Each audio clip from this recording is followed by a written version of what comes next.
வணக்கம், welcome to S2C cooking. இப்போ நம்ம பார்க்க போகிற ரெசிபி டீக்கடை போண்டா.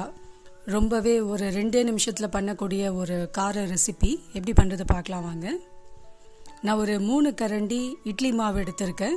இது காலையில் அரைச்ச மாவு. நான் இப்போ ஈவினிங் பண்ணுறேன். இதை ஒரு 8 ஹவர் ஆகிருக்கு இது மாவு அரைச்ச. இதில் இன்னும் உப்பு போடலை, அதனால் கொஞ்சமாக தேவையான அளவு உப்பு சேர்த்துக்கிறேன். 3 கரண்டி மட்டும் எடுத்தாலே போதும், ஒரு 12 போண்டா அது மாதிரி வரும்.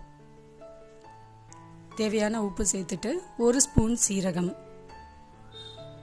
இது கூட நான் ஒரு மீடியம் சைஸ் வெங்காயம், ஒரு 2 பச்சை மிளகாய், கொஞ்சமாக கருவேப்பிலை சேர்த்து இது மாவை நல்லா கலந்துக்கிறேன்.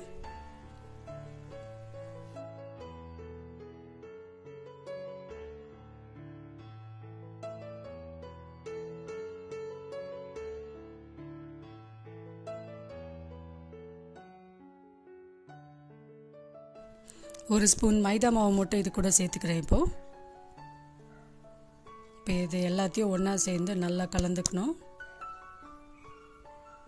வேணும்னா கொத்தமல்லி கூட போட்டுக்கலாம். இப்போ நான் வெறும் கருவேப்பிலை மட்டும்தான் சேர்த்துருக்கேன்.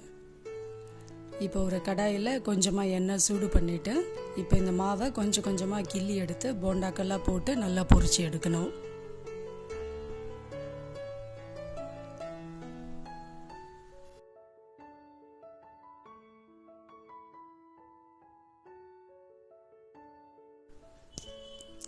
சாதாரண கடாயில் கொஞ்சம் நிறைய எண்ணெய் விட்டு நம்ம போட்டோன்னா நல்ல ரவுண்ட் ஷேப்பில் ஈவனாக வரும்.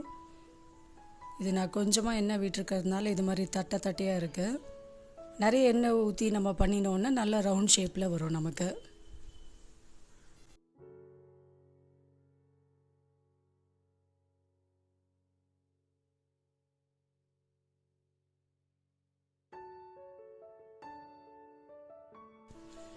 மிதமான தீயில் வச்சு இதை 2 பக்கமும் நல்லா வேக வச்சு எடுத்துட்டோன்னா நம்மளோட போண்டாக்கள் ரெடி ஆகிடும். இதை வெறும்னேவும் தேங்காய் சட்னி, கார சட்னி, டொமேட்டோ சாஸ் இது வச்சும் பரிமாறலாம். அப்படி இல்லைன்னா இட்லி, தோசை, பொங்கல் இதுக்கும் நம்ம வடையாட்டம் இதை சர்வ் பண்ணலாம். ரொம்பவே டேஸ்ட்டாக இருக்கும். ஒரு 5 நிமிஷத்தில் பண்ணக்கூடிய ஈஸியான டிஷ்ஷை கண்டிப்பாக வீட்டில் ட்ரை பண்ணி பாருங்கள். இந்த ரெசிபி உங்களுக்கு பிடிச்சிருந்ததுன்னா நம்மளோட சேனலை கண்டிப்பாக சப்ஸ்கிரைப் பண்ணுங்கள். தேங்க்யூ ஃபார் வாட்சிங்.